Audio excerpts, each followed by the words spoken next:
بسم اللہ الرحمن الرحیم۔ دیکھیے، سب سے پہلے میں نے عرض کیا تھا کہ تقلید کا معنی سمجھنا ضروری ہے۔ تقلید ہے کیا؟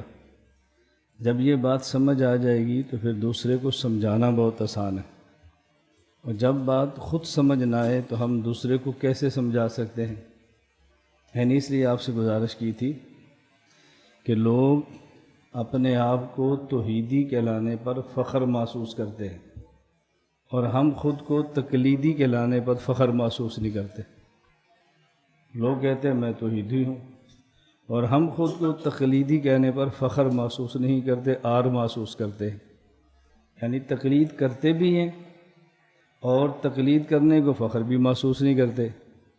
جیسے میں نے آپ سے صبح کہا تھا کہ ہم خود کو دیوبند سے منسوب بھی کرتے ہیں اور دیوبندی کہلوانے میں عار بھی محسوس کرتے ہیں۔ یہ کیسی نسبت ہے کہ جس نسبت اور انسان کو عار محسوس ہو؟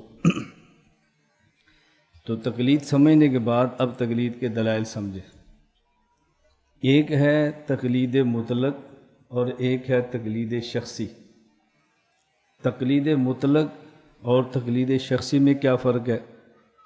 اللہ کے رسول صلی اللہ علیہ وسلم کے علاوہ کسی بھی شخص کی بات کو جس پر اعتماد ہو کہ اس کے پاس دلائل ہیں، اس کی بات مانے اور دلیل نہ مانگے، یہ ہے تقلید مطلق۔ کسی بھی شخص، خلیفہ راشد، صحابی، بزرگ، ولی، عالم، اللہ کے رسول کے علاوہ کسی بھی شخص کی بات کو مانے، اس سے مسئلہ پوچھے اعتقاد کے ساتھ، پورا یقین و دلیل ان کے پاس ہے، لیکن دلیل کا مطالبہ نہ کرے، یہ تقلید مطلق ہے۔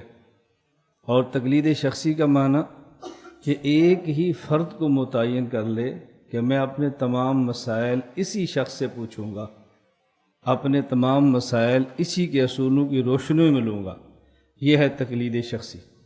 ہم تقلید مطلق کے بھی قائل ہیں اور تقلید شخصی کے بھی قائل ہیں۔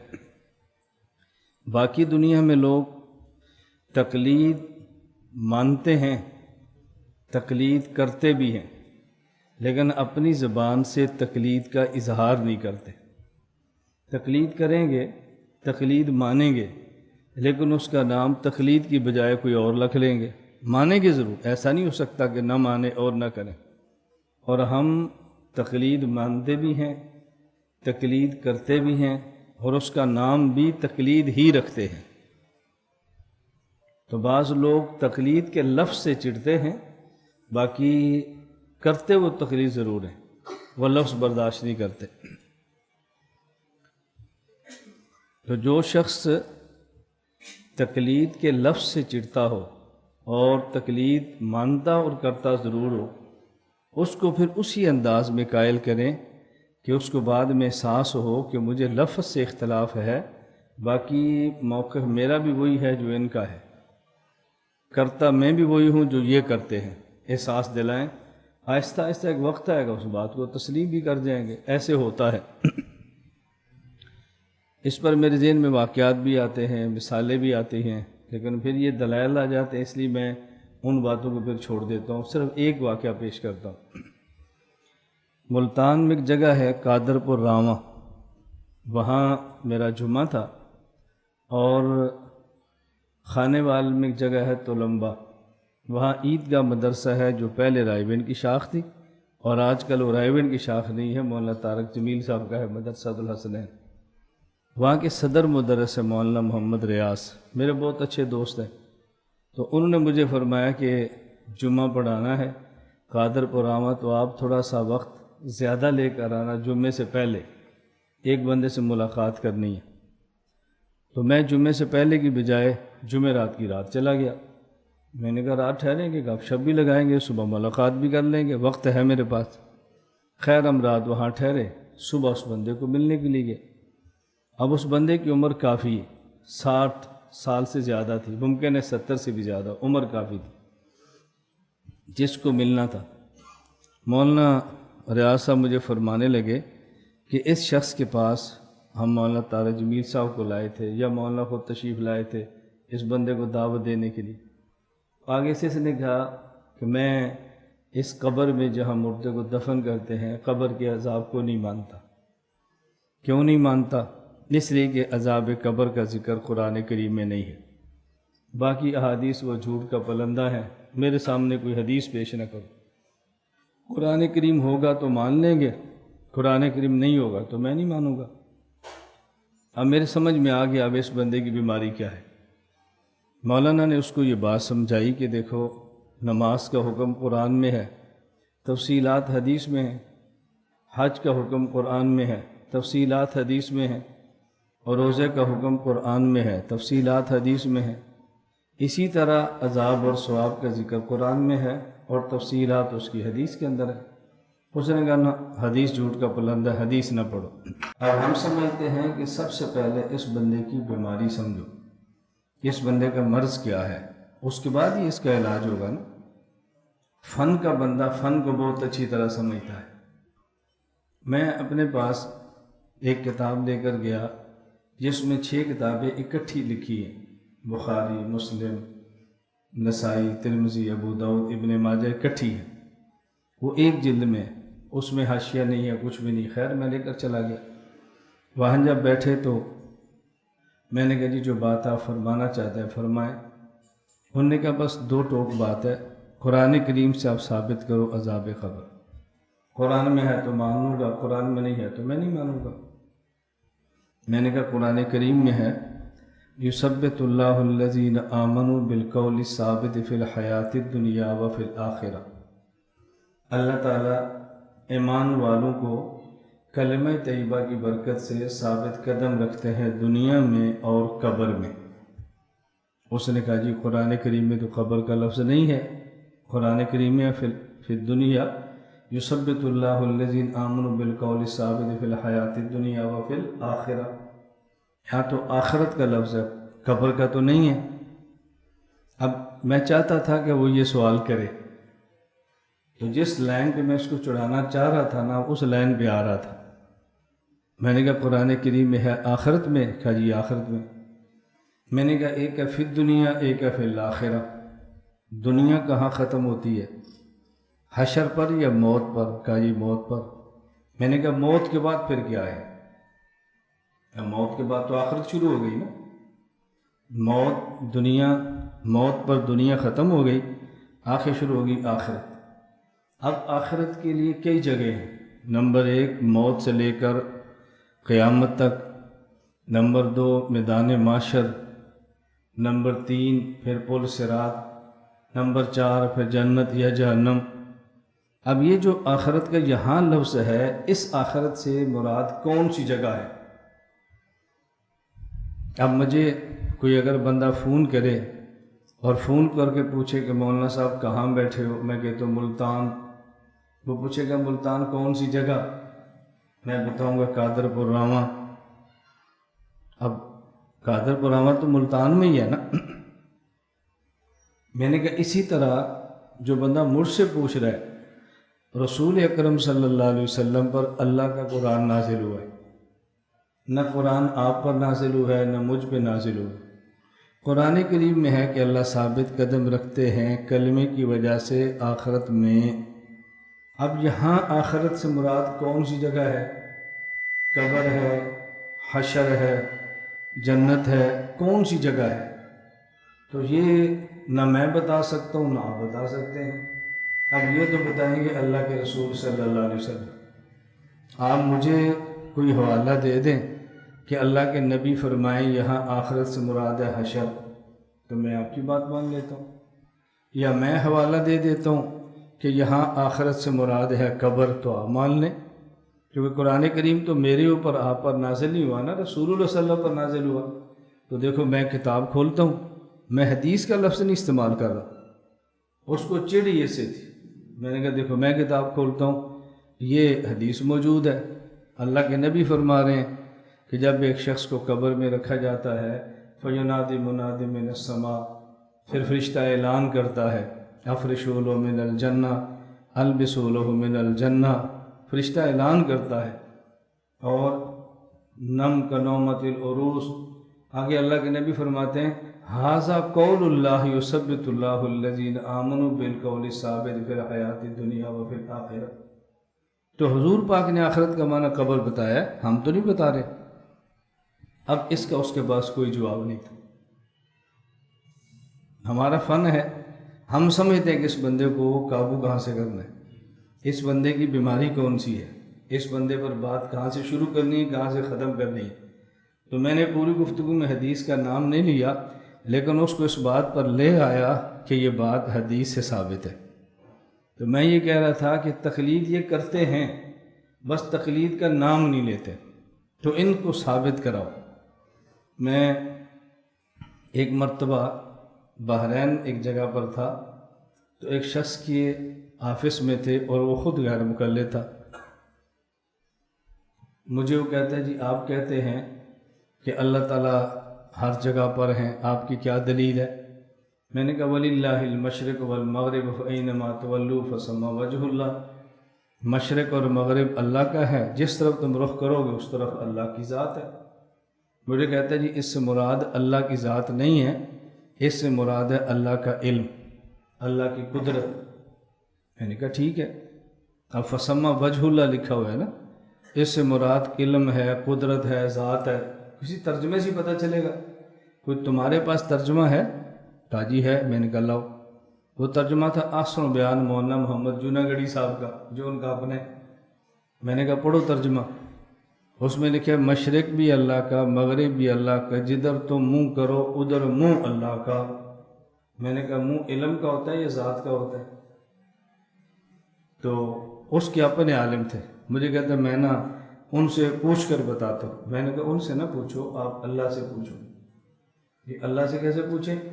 میں نے کہا جب حدیث کا معنی ہم امام ابو حنیفہ سے پوچھیں گے تو ہم تقلید کر کے مشرک بن جائیں گے، اور جب تو قرآن کا معنی ایک عالم سے پوچھے گا تو اللہ کو چھوڑ کر عالم کی بات مان کے تو بھی تو مشرک بن جائے گا نا۔ تو میں چاہتا ہوں کہ تو مشرک نہ رہے، تو موحد ہی رہے۔ ہم مشرک رہیں جو امام سے پوچھتے ہیں، تو موحد رہے تاکہ تو براہ راست اللہ سے پوچھ کہ یا اللہ حنفی مولوی آیا ہے، اس نے سوال کیا، میں پھنس گیا ہوں، تو میں اس کو کیا جواب دوں؟ جو میں نے کہا اتنی سی بات ہے، بس یہی تقلید ہے جو تو کر رہے نا، یہی تقلید ہے۔ بس فرق کیا ہے کہ ہم امام صاحب سے پوچھ لیتے ہیں جو صحابہ کا دور کا بندہ ہے، تو آج کے مولوی سے پوچھتا ہے جو 15ویں صدی کا ہے، پوچھتے سارے کسی سے۔ میں نے کہا آپ اس کا معنی کیا کرے گا تو؟ اب دیکھو تقلید کر رہے ہیں نا، وہ بھی کر رہے ہیں۔ عجیب، میں نے شام آپ سے کہا تھا کہ میرا جی چاہتا ہے مستقل میں اس پر ایک بیان کر کے آپ کو ایسی باتیں سمجھاؤں کہ جو سوال ہوتا ہے نا، اس سوال کے اندر جواب موجود ہوتا ہے، اسی کے اندر موجود ہوتا ہے۔ میں شروع کروں گا پھر یہ سبق رہ جائے گا اور وہ ساری باتیں آ جائیں گی، اسی کے اندر ہوتا ہے۔ جو سوال ہے اسی کے اندر جواب ہے، یہ بات کرنا سیکھو۔ میں آپ سے پھر پوچھتا ہوں، یہ جو میں آپ کو سکھا رہا ہوں، گفتگو کرنا سکھا رہا ہوں یا لڑنا سکھا رہا ہوں؟ بتاؤ۔ اب آپ جا کر کراچی لڑنا شروع کر دیں، میرا قصور ہے؟ یقین کریں مجھے اتنا تعجب ہوتا ہے، بعض لوگ اعتدال پسند ہیں، خود کو بڑا معتدل کہتے ہیں، پاکستان کے کسی کونے پہ بھی لڑائی ہو نا تو انہیں پوسٹ میرے نام کی لڑائی ہے، یہ مولانا ریاض گھمن کی لڑائی آگ ہے، اس کی جلائی آگ۔ بھئی یہ آگ میرے گھر میں نہیں جل رہی، میرے شہر میں نہیں جل رہی، میرے شاگردوں میں نہیں جل رہی، تو ملک میں آگ کیسے لگ گئی میری وجہ سے؟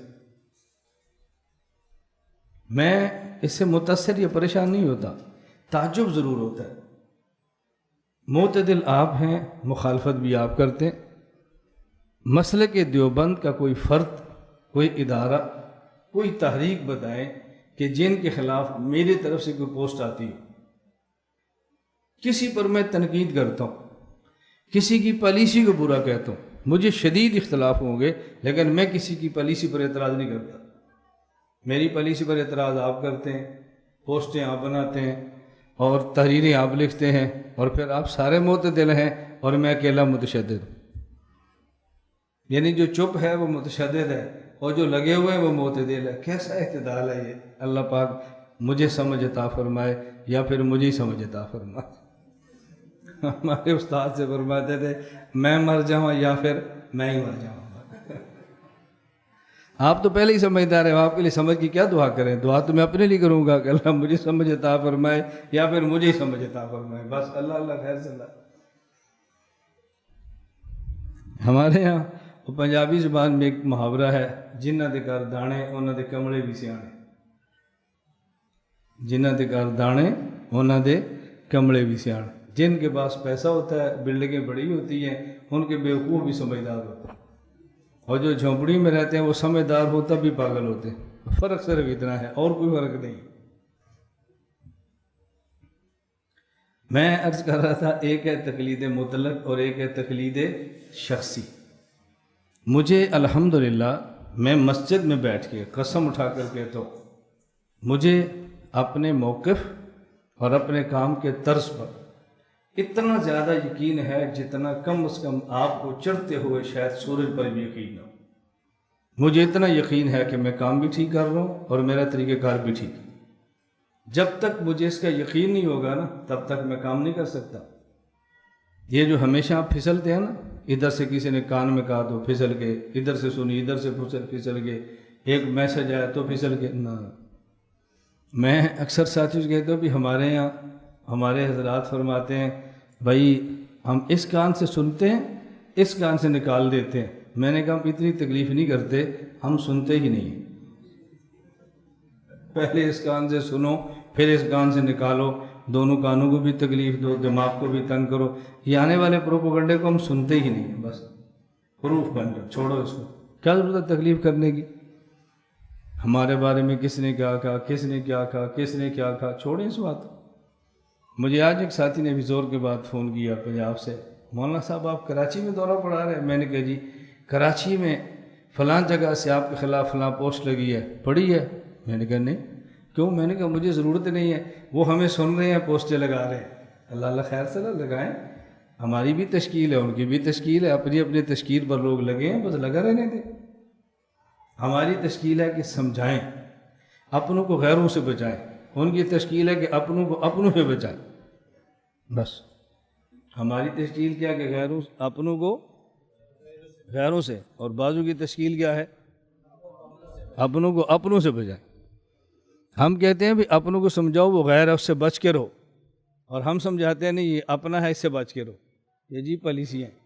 اور پھر کیا ہے؟ اعتدال ہے، اعتدال سے رہو، پیار سے رہو، محبت سے رہو، لڑنا نہیں ہے۔ کن سے نہیں لڑنا؟ غیروں سے۔ لڑنا کیسے ہے؟ اپنوں سے۔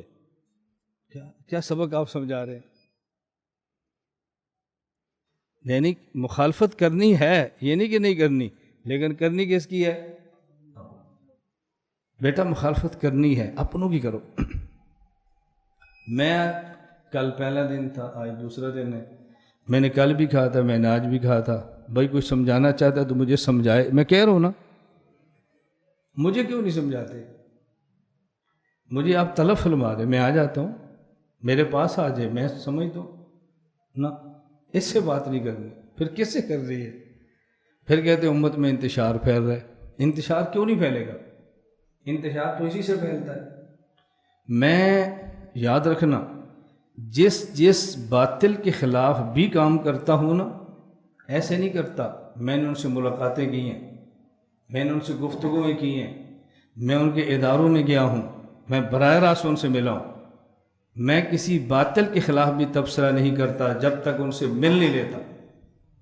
آپ مجھ سے سوال کرو کہ آپ کس کے خلاف پڑھاتے ہو اور آپ اس کے پاس کہاں گئے ہو؟ میں ان کے جامعات میں گیا ہوں، ان کی شخصیات سے ملا ہوں، براہ راست مل کر موقف معلوم کیے، اس کے بعد سیٹ پر بیٹھتا ہوں۔ ایسا نہیں ہے کہ سنا اور کہہ دیا، کفا بالمرء کذبا ان یحدث بکل ما سمع۔ میں دنیا میں جھوٹ نہیں بناتا، کہیں سے سنوں اور کہہ دوں۔ میں ان کے جامعات میں گیا ہوں، ان کے اداروں میں گیا ہوں، ان کے لائبریریوں میں گیا ہوں، ان سے ملاقاتیں میں نے کی ہیں، اس کے بعد میں نے شروع کی ہے۔ میں تو غیر کے خلاف نہیں بولتا جب تک اتنی تحقیق نہ کر لوں، اور تم اپنوں خلاف بولتے ہو بغیر ملاقات کے، بغیر پوچھے، بغیر سنے۔ نہ سبق سننے، نہ فائل دیکھنی ہے، نہ کاپی پڑھنی ہے، بس مورچہ بند ہے، مورچہ بند۔ تو بھائی اللہ پاک ہم سب کی اصلاح فرمائے، اللہ تعالیٰ ہم سب کو سمجھ فرمائے۔ میں پھر آپ سے کہتا ہوں، یہ میں بات آپ کو کیوں کہہ رہا ہوں؟ یہ میں بات صرف اس لیے کہہ رہا ہوں کہ آپ نے ایسے نہیں کرنا، بس۔ آپ نے ایسے نہیں کرنا۔ شعر پڑھنے بہت آسان ہے۔ شہداء نے پکارا ہے تم کو فردوس کے بالا خانوں سے، ہم راہ وفا میں کٹ آئے تمہیں پیار ابھی تک جانوں سے، اس جذبہ ایک گلبوسی میں کچھ کانٹے بھی چبھ جاتے ہیں، اپنوں کے نشتر سہ لینا ٹکرانا فقط بیگانوں سے۔ شعر پڑھنے آسان ہے، عمل مشکل ہے، ہم عمل کر کے دکھا رہے ہیں۔ یہاں سے اٹھنے والا طالب علم 4 دن کے دورے یا 5 دن کے دورے کے بعد آپ اس سے پوچھنا کہ تیری اس شخص نے کس کے خلاف ذہن سازی کی۔ میں نہیں کرتا اپنے خلاف، اپنے اپنے ہیں جیسے بھی ہوں، یاد رکھنا اپنے اپنے ہیں جیسے بھی ہوں۔ ہم اپنوں کو چھوڑ نہیں سکتے اور غیروں کو ہم برداشت نہیں کر سکتے، یہ ہمارے بس میں نہیں ہے۔ دیکھو ہم اپنے حجرے پر بیٹھے ہیں، طلباء کے ساتھ بیٹھے ہیں، اپنے کام میں لگے، ہر فائل پڑھا رہے ہیں، ایک عنوان پہ پڑھا رہے ہیں، سارے عنوانات چل رہے ہیں جی، لیکن آپ کو ذہن کیا دیں گے؟ کوئی نہیں کہے گا کہ ماشاءاللہ ہر عنوان پہ پڑھاتے ہیں، دیکھو کتنا بڑا دل ہے ان کا، دیکھو کتنے وسیع ظرف ہیں، دیکھو کس طرح اپنے مسلک کا دفاع کرتے ہیں، دیکھو کس طرح اپنے اکابر کی صفائیاں پیش کرتے ہیں۔ ہم کہتے ہیں ہر موضوع کو پڑھو، ہر موضوع۔ تو ایک ہے تقلید مطلق اور ایک ہے تقلید شخصی۔ تقلید مطلق اور تقلید شخصی ذہن میں آ گیا۔ اب پہلے دلائل ہیں تقلید مطلق کے، پھر دلائل ہیں تقلید شخصی کے۔ اہدنا الصراط المستقیم صراط الذین انعمت علیہم، صراط مستقیم پر چلنا ہے، اور صراط مستقیم پر چلنے کا طریقہ تحقیق والا راستہ نہیں، تقلید والا راستہ ہے۔ اور وہ کیا ہے؟ صراط الذین انعمت علیہم، جن پر اللہ نے انعام کیا ہے ان کے راستے پر چلو۔ اور جن پر انعام کیا وہ کون ہیں؟ النبیین انبیاء، الصدیقین صحابہ، الشہداء شہید، الصالحین اولیاء، یہ 4 قسم کے لوگ۔ اللہ رب العزت نے ایک طبقہ نہیں بیان فرمایا، 4 بیان فرمایا۔ یہ بات توجہ سے سمجھنا، 4 بیان فرمائے۔ یہ 4 کیوں بیان فرمائے ہیں؟ اس لیے کہ اب نبی تو پیدا ہوگا نہیں، نبی تو پیدا نہیں ہوگا۔ میں بار بار سمجھاتا ہوں نا، یہ نہیں کہنا کہ حضور آخری نبی ہے اب کوئی نبی آئے گا نہیں، یہ نہیں کہنا حضور آخری نبی ہے اب کوئی نبی پیدا، یہ نہیں کہنا آئے گا نہیں، یہ کہنا پیدا نہیں ہوگا۔ جب اس عنوان پر بات ہوئی پھر میں اس میں تفصیل سے بات کر لوں گا۔ نبی تو پیدا ہوگا نہیں، اب کیا کریں؟ کس کی مانیں؟ فرمایا صدیقین صحابہ کی۔ جب نبی نہیں تو صحابی بھی نہیں، پھر کس کی مانیں؟ شہداء کی۔ بزدلی کا دور ہے، نہ جہاد کریں گے نہ شہید ہوگا۔ ایکسیڈنٹ میں شہید ہو جائے تو الگ بات ہے، ویسے تو نہیں ہونا۔ اگر شہید ہو بھی جائیں اور شہید سن بھی لے، وہ بتا بھی دے تو ہم سن نہیں سکتے، وہ برزخ میں ہے، اب کیا کریں؟ فرمایا صالحین اولیاء۔ چوتھا طبقہ پھر اولیاء کا ہے۔ اللہ رب العزت نے پہلے فرمایا نبیین، پھر صدیقین، پھر صالحین اور پھر شہداء، چوتھا درجہ۔ اور یہ ذہن میں رکھنا، یا نبیین، صدیقین، شہداء، صالحین فرمایا، المجاہدین اور صالحین نہیں فرمایا۔ اس کی وجہ مجاہد بن کے بندہ دھوکہ دے لیتا ہے، شہید بن کر دھوکہ نہیں دے سکتا۔ پگڑی مجاہدین والی ہے، گاڑی مجاہدین والی ہے، اور بھیک مانگتا پھر رہا ہے جہاد کے نام پر۔ کسی کو کیا پتہ مجاہد ہے کہ نہیں؟ مجاہد بن کے دھوکہ دے سکتا ہے، شہید بن کر دھوکہ نہیں دے سکتا، اس لیے مجاہدین نہیں فرمایا، شہداء فرمایا ہے۔ تو یہ 4 طبقے بیان فرمائے، توجہ رکھنا۔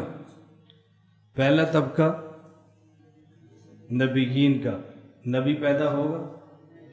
دوسرا طبقہ صحابہ کا، جب نبی پیدا نہیں ہوگا تو صحابی ہوں گے نہیں۔ تیسرا طبقہ شہداء، ہر جگہ پہ شہید ہوتا ہے۔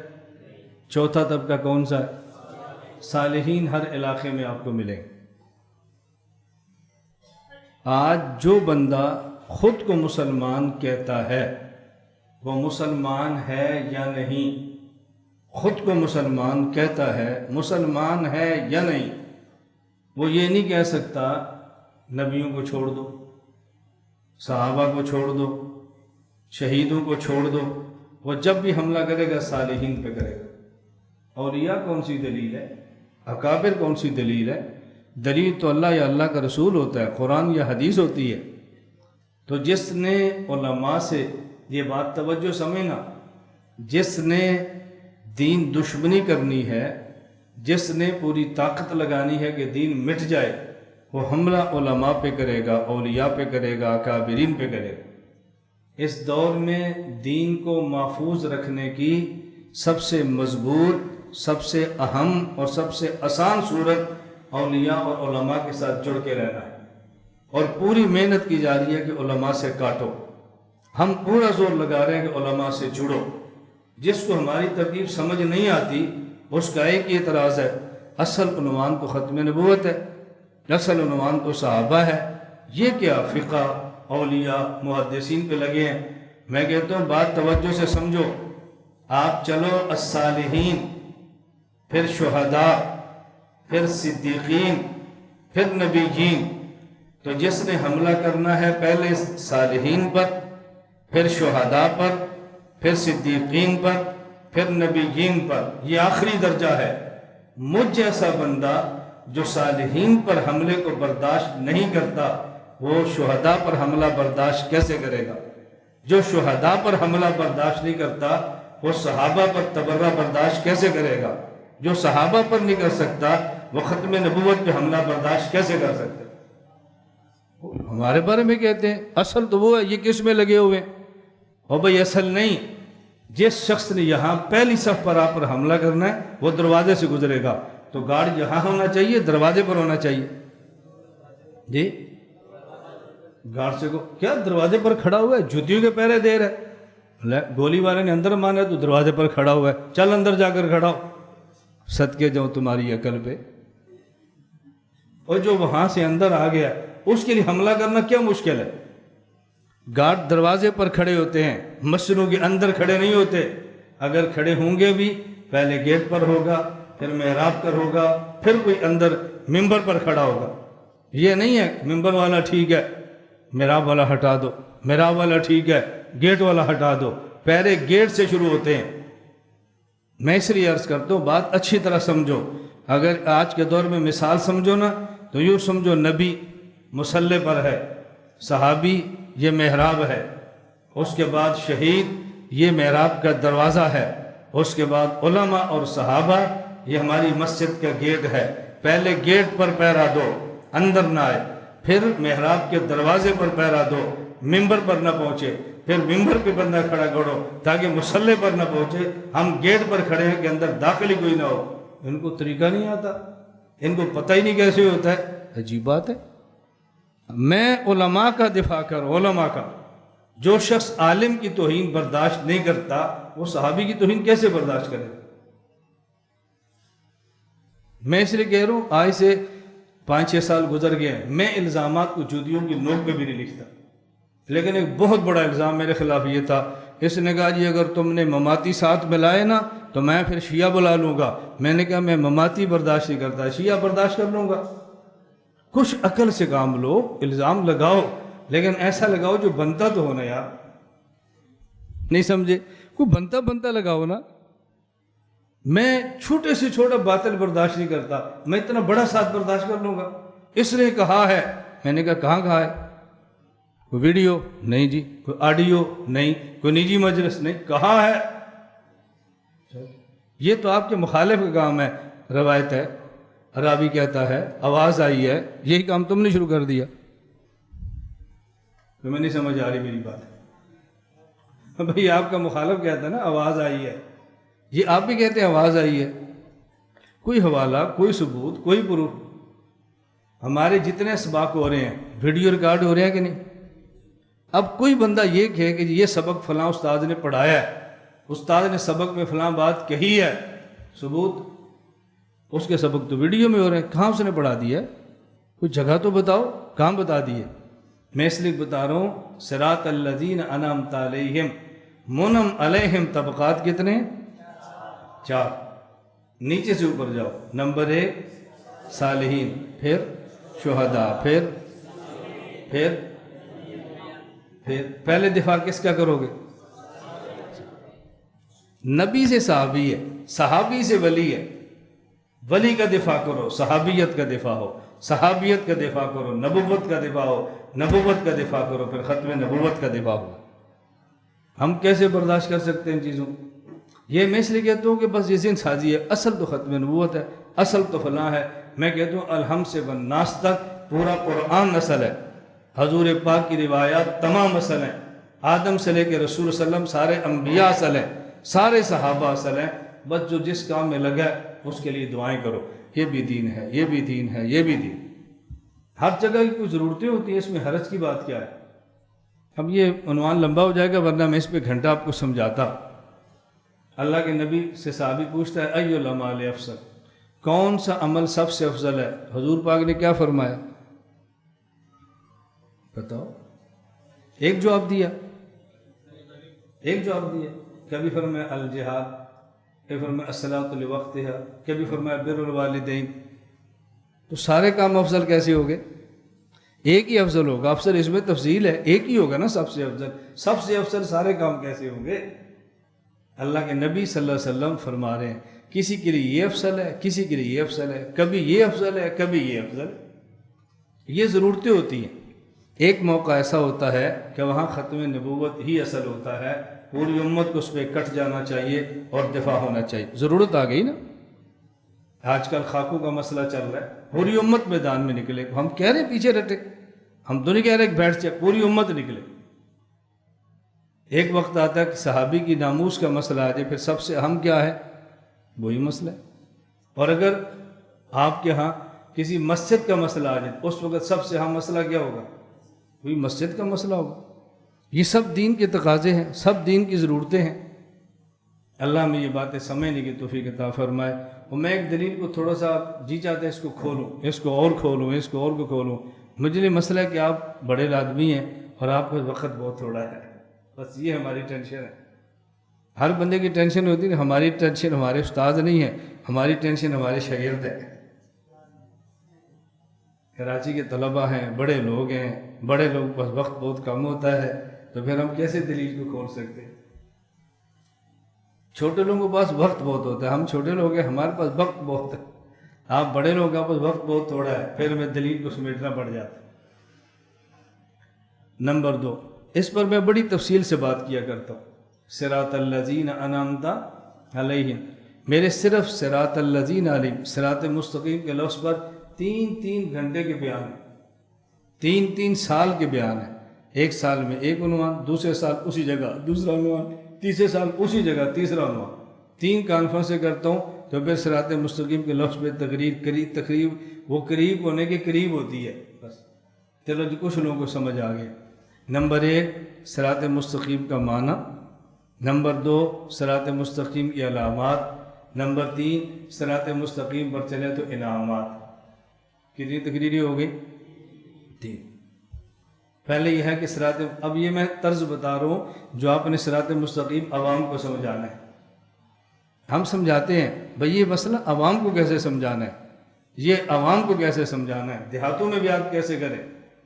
نمبر 1 صراط مستقیم کا معنی، نمبر 2 صراط مستقیم کی علامات، نمبر 3 صراط مستقیم پر چلیں تو انعامات.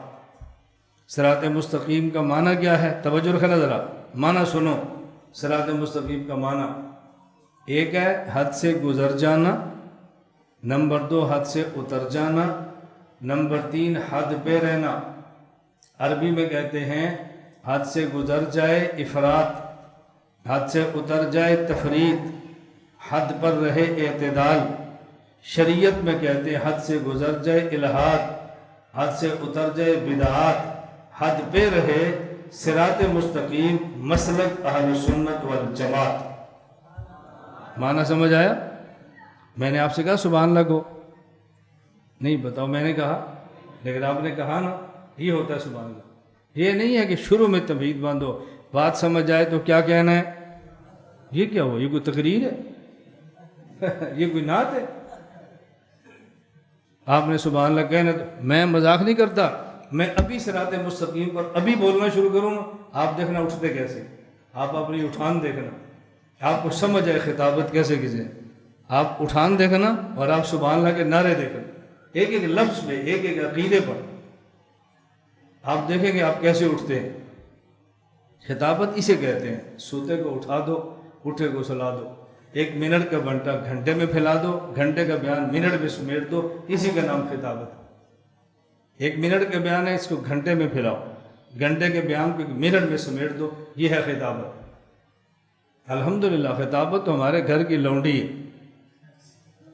سمجھتے ہیں؟ لونڈی وہ ہوتی ہے جس کا کوئی حق مار نہیں ہوتا، کوئی اس کی باری شاری نہیں ہوتی، دن کو دل کرے یا رات کو دل کرے، جب دل کرے بس وہ لونڈی ہوتی ہے۔ تھوڑا سا لونڈی کا معنی بھی سمجھانا چاہیے نا، لونڈی کیا ہوتی ہے، تمہیں کیا پتا لونڈی کیا ہوتی ہے۔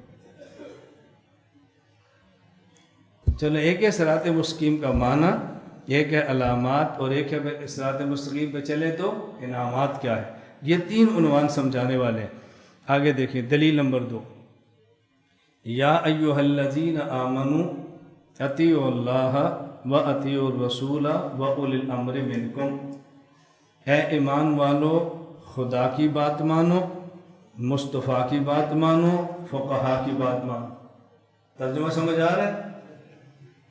اور ترجمہ سمجھ آ رہا ہے؟ شہری لوگو، تم شہری ہو، دیہات والوں سے ترجمہ سیکھو۔ دیکھو ترجمہ ہو رہا ہے نا، عوام کے دماغ میں اترے مولوی کیا کہنا چاہتے ہیں۔ آپ کہتے ہیں اللہ کی اطاعت کرو، اللہ کے رسول کی اطاعت کرو، وہ کیا سمجھیں گے؟ سیدھی سیدھی بات کرو، ایمان والو خدا کی بات مانو، مصطفیٰ کی بات مانو، فقہا کی بات مانو۔ یہ جو بعد میں آپ نے امر کا معنی فقہا کرنا ہے، یہ معنی ترجمے میں کرو، ان کے دماغ میں بات اترے اولی الامر سے مراد کیا ہے۔ ہم پہلے اولی الامر کا معنی اولی الامر ہی کریں گے، پھر بعد میں کہیں گے فلاں نے لکھا اولی الامر سے مراد ہے اہل الفقہ فی الدین، اس کو پھر بھی سمجھ نہیں آنا۔ اہل الفقہ فی الدین یعنی اہل الفقہ فی الدین کیسے سمجھ آئے گا؟ سیدھا ترجمہ کرو، اے ایمان والو خدا کی بات مانو، مصطفیٰ کی بات مانو اور فقہا کی بات مانو۔ خدا کی بات کا نام قرآن ہے، مصطفیٰ کی بات کا نام حدیث ہے، فقہا کی بات کا نام فقہ ہے۔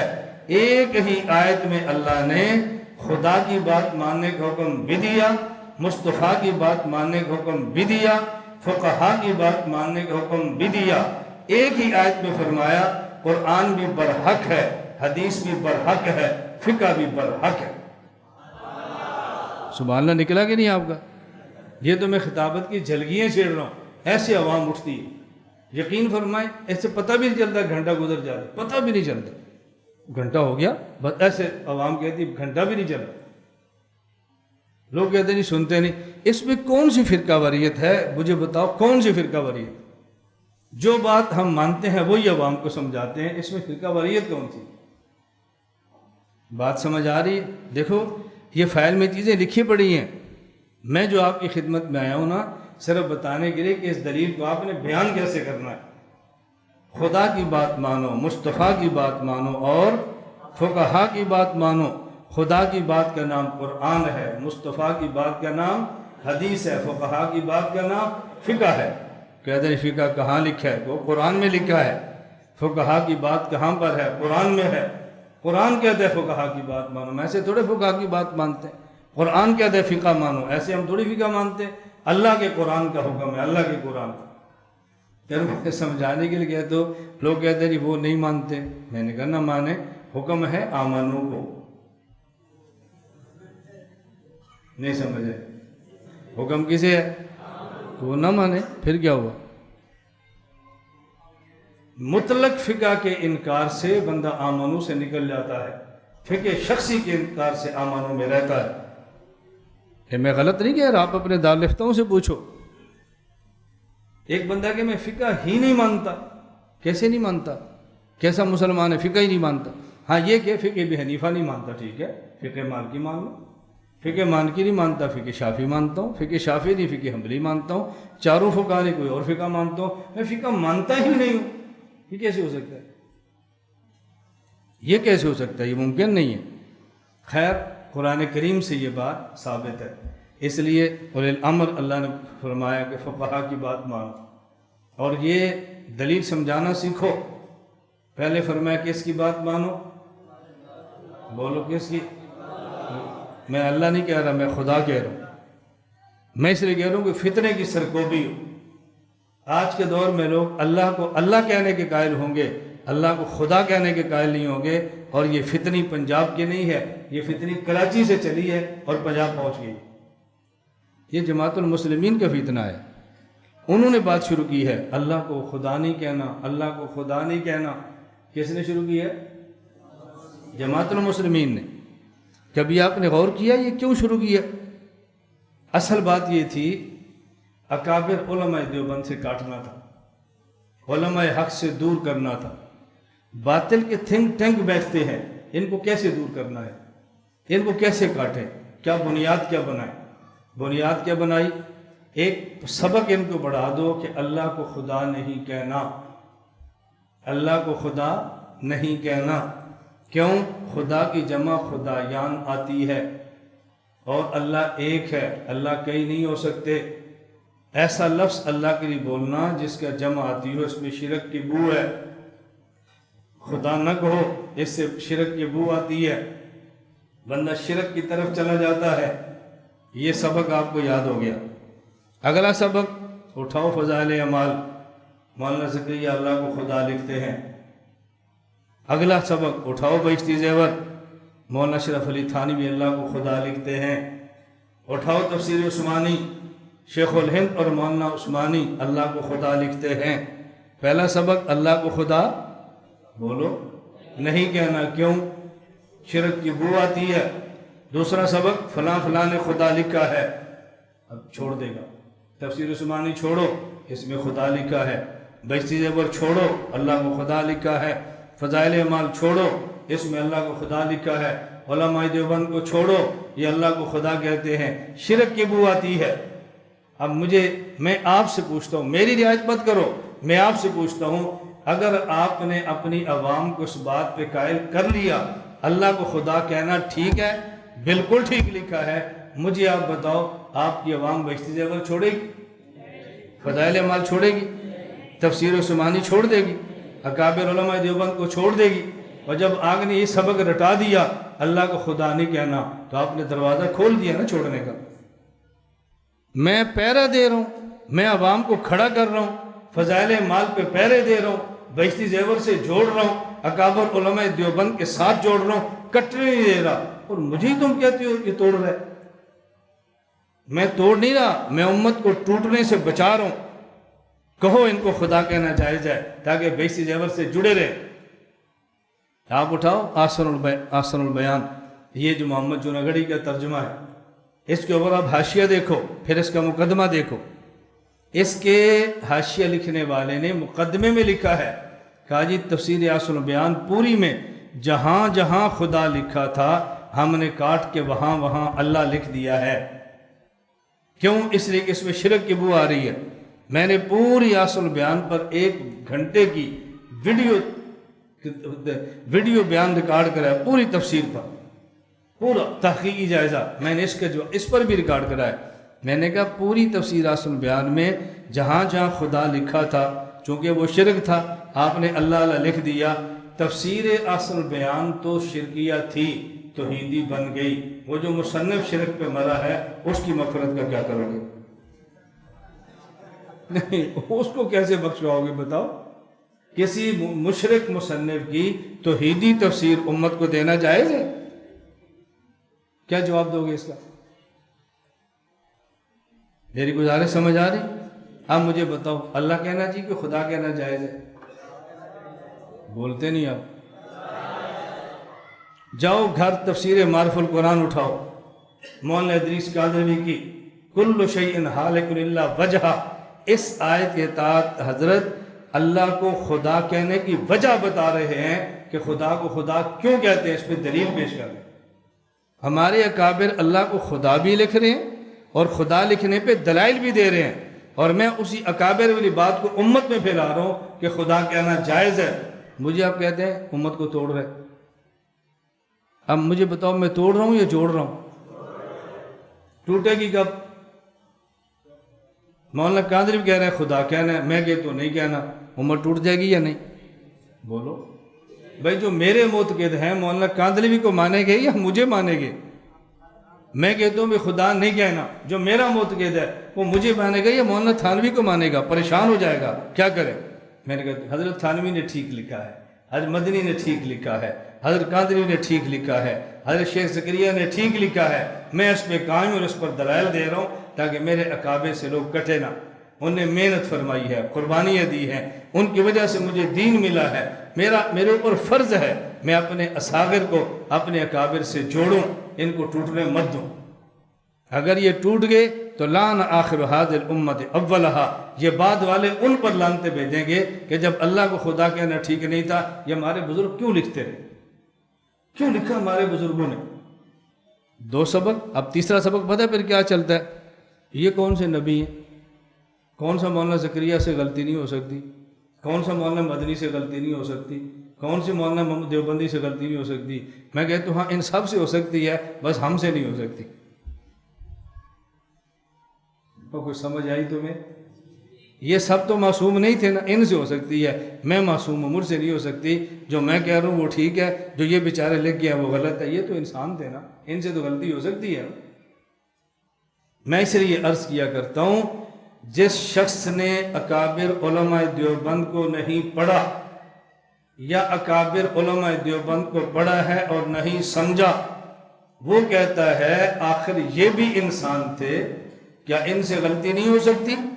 اور جس نے اکابر علماء دیوبند کو پڑھا ہے اور پھر ان کو سمجھا ہے، وہ کہتے ہیں یہی انسان تھے۔ اور لفظ میں سمجھ آگے؟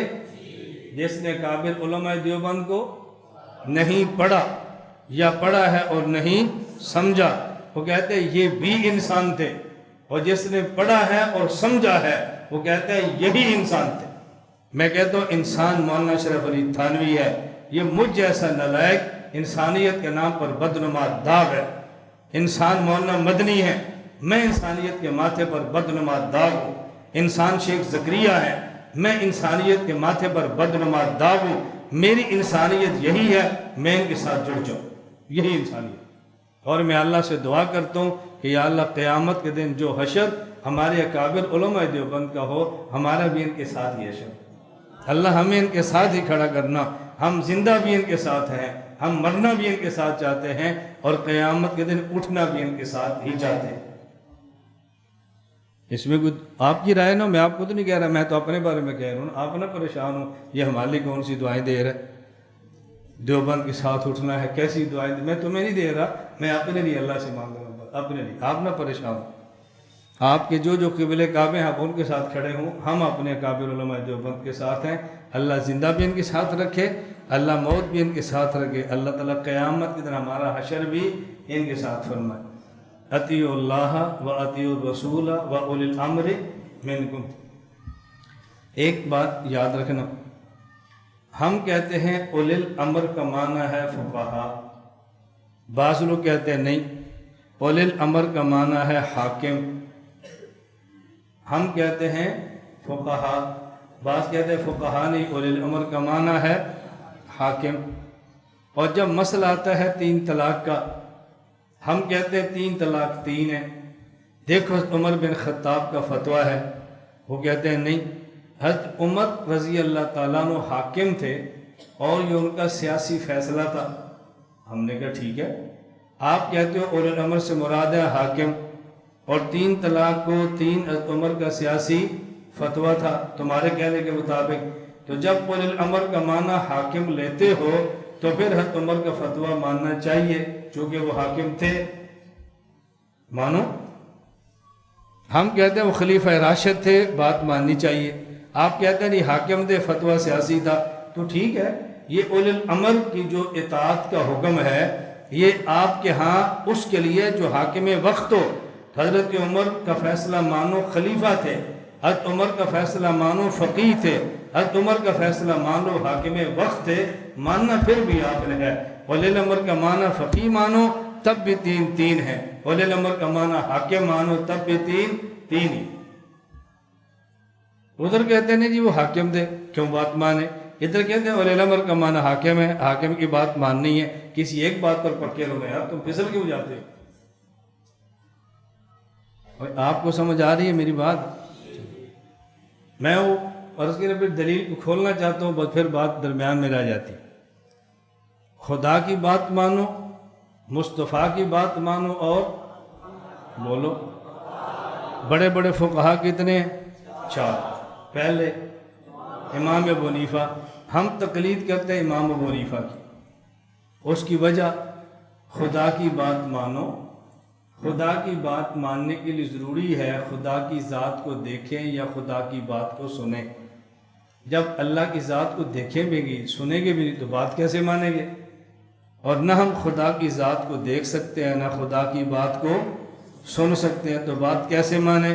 فرمایا وَأَطِیعُوا الرَّسُولَ، مصطفیٰ کی بات مانو۔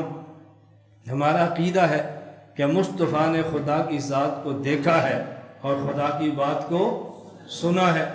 مصطفیٰ کی بات کیسے مانیں؟ ہم ہیں اجمی، وہ ہے عربی، ہمیں عربی آتی نہیں، ان کا عجمی میں کلام نہیں۔ فرمایا وَأُولِي الْأَمْرِ مِنْکُمْ، بات فقہا کی مانو، اور پھر فقہا میں سے ایسا فقیہ کہ جو اجمی ہو، جو کیا ہو؟ ہمارے اشکال کا جواب تو تب ہی ہوگا نا جب فقیہ بھی اجمی ہو، اور اجمی کون ہے؟ امام ابو حنیفہ۔ عربی بھی سمجھتے ہیں، اجمی بھی سمجھتے ہیں، عربی سے لے لیں گے، عجم کو دے دیں گے۔ اور جی ہم کیسے مانیں؟ مصطفیٰ تو ہے مدینہ میں، عرب میں، اور ہم تو ہیں عجم میں۔ میں اولی الامر ابو حنیفہ، کیوں؟ وہ ایسی جگہ پر ہیں کہ جس جگہ کا نام ہے کوفہ، ادھر عجم، ادھر عرب، ادھر عجم۔ وہ عرب اور عجم کے درمیان سنگم پر ہے، عرب سے لیتے ہیں عجم کو دیتے ہیں، عرب سے لیتے ہیں عجم کو دیتے ہیں۔ ہم ایسے فقیہ کو مانتے ہیں جو عربی سمجھتا ہے، عجمی جانتا ہے، ایسے شخص کو لیتے ہیں جو سنگم پر ہے، عرب سے لیتا ہے، عجم کو دیتا ہے۔ ہم نے ایسے شخص کو فقیہ مانا۔ یہ لوگ کہتے ہیں نہیں فقہا ابو حنیفہ، میں کہتا ہوں ہاں امام ابو حنیفہ۔ تمہیں عربی امام کوئی نہیں ملا، مکہ والا نہیں ملا، مدینہ والا نہیں ملا۔ ہم نے کہا پہلا امام ہونا ہی چاہیے جو نہ مکہ کا ہو نہ مدینہ کا ہو، بلکہ پہلا امام ایسا ہونا چاہیے کہ جو کوفہ کا ہو، مکہ مدینہ کا نہ ہو، بلکہ پہلے امام کو ہونا ہی کوفہ کا چاہیے۔ اس کی وجہ ابو بکر، عمر، عثمان، علی آخری خلیفہ راشد ہیں۔ امام احمد، شافعی، مالک، ابو حنیفہ پہلے فقیہ ہیں، پہلے مجتہد ہیں جن کا اجتہاد امت نے قبول کیا ہے۔ علی آخری خلیفہ راشد، ابو حنیفہ پہلا فقیہ، پہلا مجتہد۔ جہاں سے بڑا جاتا ہے چھوٹا وہیں سے کام شروع کرتا ہے۔ جہاں سے صدیق گئے مدینہ، عمر وہاں سے چلے مدینہ، جہاں سے عمر گئے مدینہ، عثمان وہیں سے چلے مدینہ، جہاں سے عثمان گئے مدینہ، وہیں سے علی چلے مدینہ، علی گئے مکہ سے، پہلا خلیفہ آتا مکہ میں، پہلا فقیہ آتا مکہ میں، علی جاتے مدینہ سے، پہلا مجتہد آتا مدینہ میں، علی آخری خلیفہ، وہ گئے ہیں کوفہ سے، ابو حنیفہ پہلا فقیہ، وہ آیا ہے کوفہ میں۔ جہاں سے آخری خلیفہ نے جانا تھا وہاں پر پہلے فقیہ نے آنا تھا۔ کوفہ آخری خلیفہ کی جائے وفات ہے، اور پہلے امام کی جائے ولادت ہے۔ جہاں سے آخری گیا ہے وہیں پہ پہلا آیا ہے۔ تو پہلے کو کہانا چاہیے؟ بولو نا، کہانا چاہیے؟ تو ہمیں نہ چاہیے۔ آپ کو شرم آتی ہے نا، ہمیں نہیں آتی۔ آپ شرمندہ ہوتے، ہم شرمندہ نہیں ہوتے۔ ہمارے اوپر ایسے موقف کھلا ہوا ہے، خدا گواہ ہے، چڑھتے سورج سے زیادہ کھلا ہوا ہے کہ ہمیں تقلید امام حنیفہ کی کرنی چاہیے، کوفے والے کی کرنی چاہیے۔ ہمیں فخر ہے اپنے کوفے والے امام پر، فخر ہے یا نہیں؟ یہ تو اب کیونکہ جلسے کا موقع نہیں ہے نا، یہ تو میں دلیل کے حوالے سے سمجھا رہا ہوں۔ عوام مانتی کیسے نہیں ہے؟ عوام سمجھتی کیسے نہیں ہے؟ آپ اپنا اعتراف کرو، ہمیں سمجھانا نہیں آتا، ہمیں زبان نہیں آتی۔ میں اس لیے کہتا ہوں ابھی طالب علم تو میں نے کہا تخصص میرے پاس کرو، کیوں؟ میں نے کہا تم گنگے ہو، ہم تمہیں زبان دیں گے۔ مولوی مدرس نہ ہو کوئی عیب نہیں ہے، مولوی واعظ نہ ہو تو عیب ہے۔ یہ میری رائے نہیں، حضرت تھانوی کی رائے ہے۔ آپ کیا واعظ کا معنی ہے پیسے لے کر تقریریں کرنا، اس لیے آپ کو واعظ کا معنی سمجھ نہیں آنا۔ واعظین ایسے آپ کا مراد کیا ہے؟ جو پہلے پیسے پکڑے پھر تقریر کریں۔ آپ کے چونکہ واعظ کا معنی غلط مشہور ہو گیا نا، اس لیے واعظ کہتے خود کو شرم آتی ہے، مجھے واعظ کہتے فخر محسوس ہوتا ہے، مجھے کوئی مبلغ ہے تو مجھے خوشی ہوتی ہے، مجھے کوئی مسجد کا امام صاحب کہے تو ہمیں خوشی ہوتی ہے۔ اس میں حرج کی بات کیا ہے؟ میری گزارش سمجھ آ رہی ہے آپ کو؟ ہاں، یہ اچھی طرح باتیں سمجھا کرے۔ یہ اب جب جلسوں میں سمجھائیں نا، عوام قائل کیسے نہیں ہوتی؟ امام الحمدللہ ثم الحمدللہ، ہم نے کیا پنجاب، بلوچستان، خیبر پختونخوا، سندھ، کشمیر، ہم نے چپا چپا چھانا، جہاں جہاں میرے بس میں تھا میں گیا ہوں، پہاڑوں میں گیا ہوں، ریگستانوں میں گیا ہوں، انڈیا کے بارڈروں تک جہاں میرے بس میں تھا۔ شاید آپ کو یقین نہ آئے، میں نے ایک ایک بیان کے لیے 23 گھنٹے سفر کیا۔ کتنا سفر؟ 23 گھنٹے، 14 گھنٹے میں نے خود گاڑی چلائی ہے ایک ایک دن میں، جہاں میں پہنچا ہوں۔ میں سندھ کے علاقوں میں اس دور میں آیا ہوں، میں خدا کی قسم اٹھا کر کہہ رہا ہوں، میرے پاس رات کو سونے کے لیے چادر اور بستر نہیں تھا۔ یہ دارالٹنڈل الیار میں پہلی بار آیا تو میں وہاں سردی کی رات میں مسجد کی چٹائی میں خود کو لپیٹ کر سویا، سردی سے بچنے کے لیے۔ کوئی مانے گا اس بات کو؟ میں نے یوں سندھ میں کام کیا، پنجاب میں، سندھ میں، بلوچستان میں، دیہاتوں میں کام کیا، لگے اپنے کام۔ یہ ایسے دنیا نہیں کھڑی ہو گئی، ایسے لوگ گھر فلاں فتنہ دب گیا، فلاں خاموش ہو گیا، فلاں ٹھنڈا پڑ گیا، یہ ویسے ٹھنڈے نہیں ہوئے۔ ہم نے گالیاں سنی ہیں، تانے سنے ہیں، الزامات برداشت کیے ہیں، جو کوئی الزام سوچ سکتے ہیں میں نے برداشت کیے ہیں، لیکن اپنے کام پر کھڑے گئے ہیں۔ الزام اور تانے ہمیں اپنے مشن سے ہٹا نہیں سکے، انشاءاللہ آئندہ بھی نہیں ہٹا سکیں گے انشاءاللہ۔ اللہ کے لیے کام کرنا پھر کیا ہوا؟ یہ میں کسی جلسے پر سمجھاؤں نا، امام صاحب کیا ہوتے ہیں، ابو حنیفہ کیا ہوتے ہیں، ان کی تقلید کیا ہوتی ہے، کوفہ کیا ہوتا ہے، مزہ آتا ہے۔ کبھی ختم بخاری ہو نا، ختم بخاری پر ہمارا بیان سننا، یہ بیان ہوتا کیا ہے، ختم بخاری پر تقریر کیا ہوتی ہے، کبھی سننا سند کیا ہوتی ہے، رجال کیا ہوتے ہیں، بحث کیا ہوتی ہے۔ مولانا زرولی صاحب دامت برکاتہم مدینہ فیصل آباد ختم بخاری پر تشریف لائے، میں بیان کر رہا تھا، مجھے نہیں پتا تھا تشریف لائے۔ آپ اس کے بعد جو ان کا بیان ہے نا، ذرا وہ سنیں۔ میں کل مفتی اسرین صاحب سے کہوں گا وہ آپ مفتی زرولی صاحب چھوٹا سا کلپ سنیں، جو میرے ختم بخاری کی تقریر کو تبصرہ فرمایا نا، ذرا وہ سننا، تو پھر جیسے مزہ آتا نہیں جی بندے کو بولنے کا بھی۔ میں سچ سمجھاتا ہوں کہ ہم کس کے مقلد ہیں، بولو کس کے مقلد ہیں؟ یہ میں عوام کو سمجھاتا ہوں کس کے مقلد ہیں۔ کیوں؟ اس لیے کہ ہم عاشق مدینہ ہیں۔ اب دیکھو آپ چپ ہو گئے نا، کسی نے سبحان اللہ کہی ہے؟ کیوں نہیں کہی؟ آپ کے ذہن میں دلیل نہیں ہے۔ عشق مدینہ اور ابو حنیفہ کی تقلید کا جوڑ کیا ہے؟ میں سمجھاتا ہوں بھی ہم مقلد ہیں امام ابو حنیفہ کے۔ کیوں؟ بولو نا کیوں؟ اس لیے کہ ہم عاشق۔ اب یہ صحیح بخاری کی آخری حدیث پہ تقریر ہو رہی ہے، کیوں ہم عاشق مدینہ ہیں؟ لوگ کہتے ہیں جی وجہ امام بخاری کے کیوں نہیں؟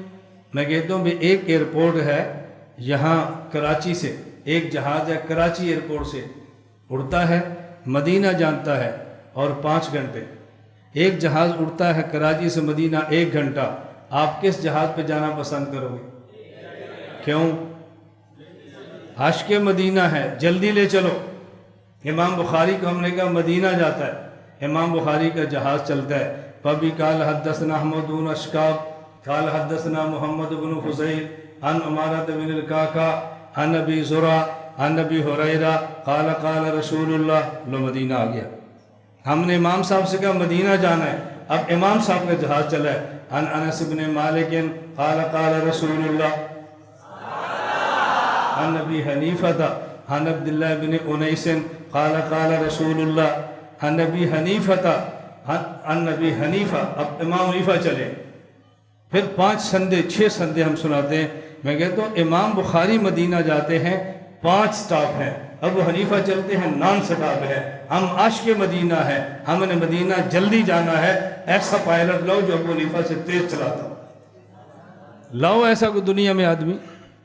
ہمیں سمجھاتے ہو کیوں ان کے؟ اس وجہ سے کہ ہم عاشق مدینہ ہیں. ہم کون ہیں؟ بولو ہم کون ہیں؟ عوام کا ذہن کیسے نہیں بدلتا؟ کیسے نہیں؟ اب میں نے عوام کو سمجھایا ہے, ہزاروں کا مجمع قابو کی. میں جھوٹ نہیں بول رہا. میں پنجاب ان علاقوں میں جلسے کرتا ہوں, میں اشتہار نہیں چھپنے دیتا. حکمن منع کرتا ہوں, حکمن مت لگاؤ اشتہار, چھوڑ دو. بس اتنا پتہ ہونا چاہیے کہ مولانا گھومن نے آنا ہے. اتنا پتہ, یقین ہونا چاہیے. تم دیہات میں جلسہ رکھو, پہاڑ پہ جلسہ رکھو, اشتہار چھوڑو. آپ دیکھنا قوم نکل دی گئے تھے. آپ کہتے ہیں لوگ قبول نہیں کرتے. ہاں تمہیں قبول نہیں کرتے, تمہیں. یہ مت کو لوگ قبول نہیں کرتے, آپ کو نہیں قبول کرتے, ہمیں قبول کرتے ہیں. پریشانی یہ ہے کہ لوگوں نے قبول کیا ہوا کیوں؟ اب پورا پلان بناؤ کہ لوگ چھوڑ دیں, لوگ چھوڑ دیں. میں کہتا ہوں ہمیں چھوڑیں. ہم اپنا وجود تو نہیں منواتے. ہمارے اکابر کو نہ چھوڑیں, ہمارے امام کو نہ چھوڑیں, ابو حنیفہ کو نہ چھوڑیں, فقہ حنفی کو نہ چھوڑیں. اس پر امت کو کھڑا کرو. اللہ ہم سب کو توفیق عطا فرمائے. چلیں بس وقت ہو گیا.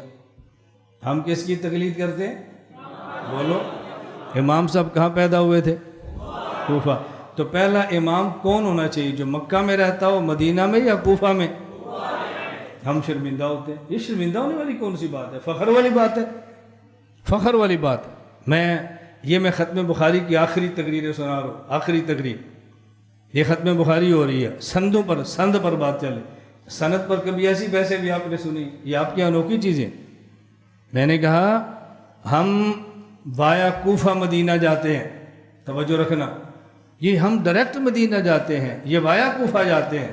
میں نے کہا بالکل وایا کوفہ جاتے ہیں. کیوں وایا کوفہ جاتے ہیں؟ ہمیں ہمارے نبی نے سمجھایا ہے. مسجد کا امام اعلان کرتا ہے پہلی صف میں نماز کا اجر بہت ہے. ایک نمازی دیوار پھلاند کے دروازہ پھلانگتا ہے اور پہلی صف میں, ایک دروازے سے گزرتا ہے اور پہلی صف میں. جو دروازے سے گزر کے صف اول میں آیا با ادب, دروازہ پھلانگ کر آیا وہ بے ادب. اللہ کے نبی فرماتے ہیں انا مدینۃ العلم وعلی بابها فمن اراد المدینہ فلیات الباب. میں شہر علم ہوں, علی شہر علم کا دروازہ ہے. جس نے شہر علم میں آنا ہے وہ دروازے سے گزر کر آئے. شہر علم مدینہ میں ہے, شہر علم کا دروازہ کوفہ میں ہے. جو وایا کوفہ مدینہ جائے با ادب ہے, کوفہ کراس کے جائے بے ادب. اور یہ موقف ہمارا نہیں ہے, یہ موقف امام بخاری کا ہے. دیکھو آخری حدیث پہ بات ہو رہی ہے. ذہن کیسے نہیں بنتا؟ آپ وہ تقریر ہی نہیں کرتے کہ جس پر امت کا ذہن بنے کہ بخاری کا ہوتا. میں نے کہا ذہن امام بخاری کا ہے. اٹھاؤ حدیث الساری ابن حجر اسقلانی کی, اٹھاؤ اس کا مقدمہ. امام ابن حجر نے امام بخاری کے حالات لکھے ہیں. امام بخاری کہتے ہیں میں پڑھنے کے لیے کہاں کہاں گیا ہوں؟ شام گیا ہوں, جزیرہ گیا ہوں.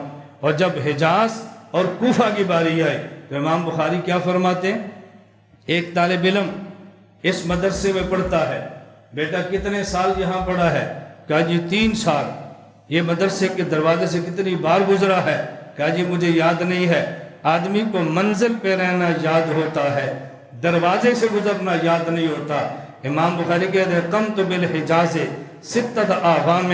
میں حجاز میں 6 سال رہا ہوں, وہ منزل ہے. لا احصی کم دخلت الی کوفہ. کوفہ کتنی بار گیا مجھے یاد ہی نہیں ہے. بخاری مدینے کو منزل مانتا ہے, کوفے کو دروازہ مانتا ہے. ہم احناف بھی مدینے کو منزل مانتے ہیں اور کوفے کو دروازہ مانتے ہیں. امام بخاری کہتے ہیں ابھی قال حدثنا احمد بن اشکاب قال حدثنا محمد بن عزیر عن عمارة القعقاع عن ابی زرع. یہ کون ہے؟ ابھی قال حدثنا احمد بن اشکاب کوفہ, محمد بن عزیر کوفہ, عمارہ کوفہ. قال عن ابی ہریرہ. یہ مدینہ, بخاری مدینہ جا رہا ہے وایا کوفہ. ہم مدینہ جاتے ہیں وایا کوفہ. جو وایا کوفہ کی بات کرے وہ بخاری والا ہے, ڈائریکٹ مدینے کی بات کرے اس کا بخاری سے کوئی تعلق نہیں. اس پیچ کہتے ہیں پیچ پر, اس پر حناف اور امام بخاری اکٹھے کھڑے ہیں. تم کہاں پھرتے ہو؟ کیا تعلق ہے تمہارا بخاری سے؟ بخاری سمجھ آ رہی ہے کہ نہیں؟ میں دیکھتا ہوں بخاری کا نام لے کر کوئی دھوکہ کیسے دے. آپ نے تو کبھی سنی نہیں. میں جلسوں میں پنجاب میں جاتا ہوں, میں کہتا ہوں لو بخاری بند پڑھی ہے, میں بخاری پر اب بات شروع کرتا ہوں, اب بخاری کی سندیں سنو, ترجمہ الباب, حدیثیں سنو, گفتگو سنو. آپ نے ہمیں خطیب سمجھ رکھا ہے, بس پیسے لیتے ہیں, تقریر کرتے ہیں. کبھی آپ نے ہم سے بخاری سنی ہے؟ تمہیں سمجھ آئے بہن کو بھی بخاری آتی ہے. ایک شخص بخاری پہ اعتراض کرتا ہے, قرآن مقدس بخاری محدث مر گیا ہے, تمہاری زبان سے جملہ نہیں نکلتا, ہم نے گلی گلی بخاری پر دفاع کیا ہے, یہ جھوٹ بولتا ہے بخاری ٹھیک کہتا ہے, یہ جھوٹ بولتا ہے بخاری ٹھیک کہتا ہے. بخاری کے اعتراض ہو ہم میدان میں, مسلم پر اعتراض ہو ہم میدان میں, اور امام حنیفہ پر اعتراض ہو تو پھر وہ تمہیں سمجھ بھی آ رہی ہے کہ نہیں؟ چلو نہ سمجھ آئے مزہ تو آ رہا ہے, نہ سمجھ آئے مزہ تو آ رہا ہے نا. میں یہ بات اس لیے کہتا ہوں, میرا اور کوئی مقصد نہیں, حاشا وکلا.